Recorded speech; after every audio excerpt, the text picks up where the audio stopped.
in this module, we're going to talk about why security is important and how you can play a part in protecting yourself when you go online.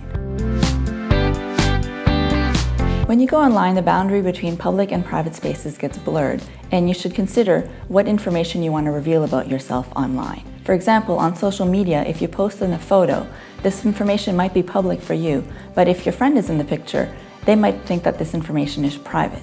On the same vein, if you say happy birthday to your friend on social media, this might be personal information for them. So really take into consideration what information you're revealing about yourself and about other people. It's worth a little bit of effort so that you can minimize the risks of attacks and protect your information online. So remember, your information has value. Different websites might ask you for your information. Before you enter that information, really consider whether or not you want that site to have this personal information about you. It's perfectly okay to say no and not enter any information on the website. It's okay to leave a form partially blank, or it's even okay to enter fake information if you don't actually want to reveal that piece of information to a particular website. So when we think about security, it's important to have a security mindset.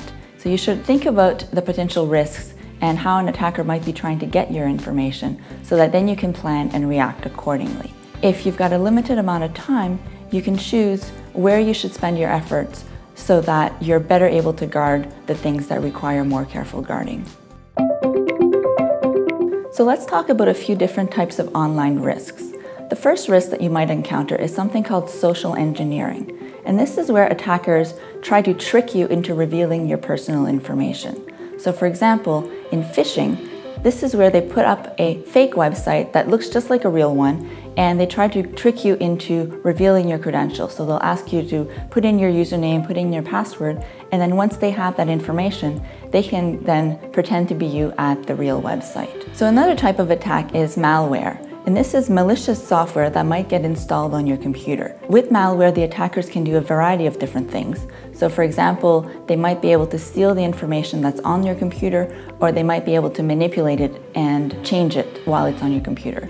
Sometimes attackers also want the use of your computer itself. They don't actually want your information, they just want the use of your resources. They might install malware on your computer so that then they can use your computer to perform other attacks. For example, then your computer becomes what they call a zombie, and they're able to control it remotely and use it to launch attacks against other people. So finally, attackers might also use eavesdropping techniques. So much like with a telephone, where someone might listen to your conversation, attackers can also listen to your information as it travels from your computer to another place on the internet.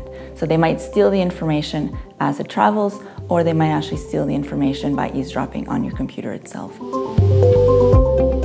So now that we've gone over a few of the attacks, let's talk about a few hints for how you can protect yourself from these particular attacks. The first one is to use security software and antivirus software on your computer to help protect against malware.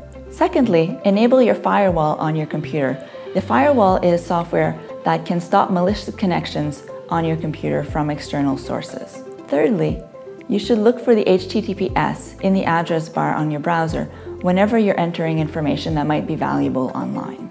Fourth, be skeptical.